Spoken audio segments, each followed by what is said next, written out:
Ce faceți voi? Mi-am dat seama că este ora prânzului, trebuie să mănânc ceva rapid și am supă de linte, supă cremă. Rămâneți până la final, că o să vă las și rețeta tare, tare bună. Datorită acestei rețete am început să ador lintea. Și am zis că dacă tot pregătesc și n-am postat nimic astăzi, să rămâneți aici aproape de mine și să povestim puțin. Mie îmi place supa cremă să o consum cu o salată verde, pentru că nu vreau crutoane. Pentru soț voi pregăti pâine prăjită, dar pentru mine o salată de crudități ca la carte, ca să fie așa mai pe light. Că astăzi m-am trezit foarte bine, am făcut foarte multe activități până la această oră. Acest spanac l-am de la mama din Solar. Dacă sunteți curioși, să știți că nu mereu mi-a plăcut salata, nu prea îi înțelegeam sensul, dar de când am început programul de sănătate acum 2 ani, încă mă urmează toate obiceiurile faine pe care le-am dobândit în acest program, așa că putem zice și câteva vorbe despre el, nu? Și câteva roșioare gustoase, de abia aștept sezonul lor. Ce vreau să spun este că programul pe care eu îl ofer este unul unic, îmi place mie să spun. Poate să sune așa un pic clișeic și drept e. Poate să sune, dar nu este. De ce îmi place să spun că este unic? Pentru că nu o să-l găsiți în nicio altă parte decât aici în cadrul proiectului nostru.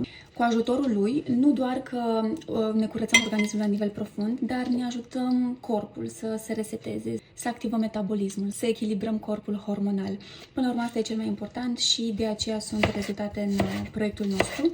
Dar încă un lucru important este faptul că ghidarea pe care o primești și toate sursele pe lângă ceea ce tu achiziționezi te ajută să ajungi la un rezultat profund. Pentru că aici ai parte de ghidare 1-la-1, ai parte de întâlniri valoroase și ai parte de răspunsuri la orice întrebări. Ceapă de la mama.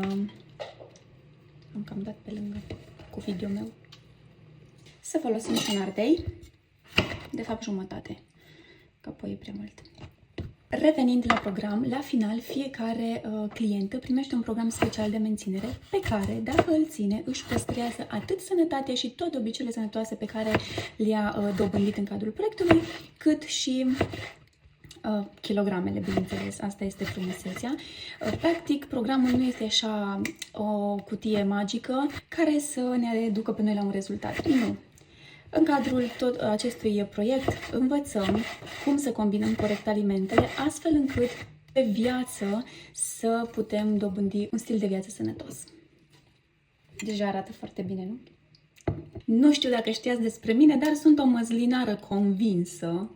Deci măsline cât cuprinde în farfuriile mele.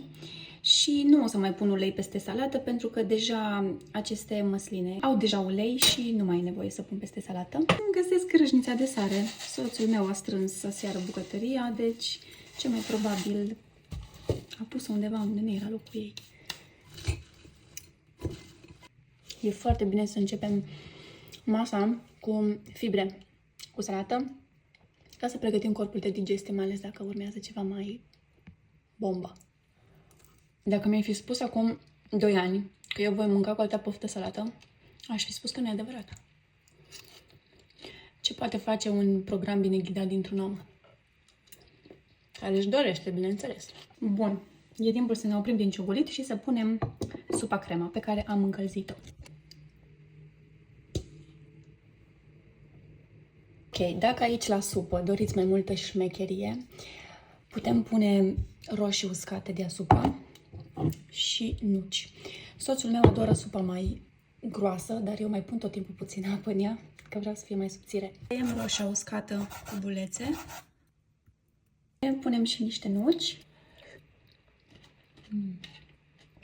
N-ai cum să nu iubești Lindia cu rețeta asta. Vă las în story următor și nu uitați, dacă vreți să începeți să adorați sănătatea, haideți în programul nostru.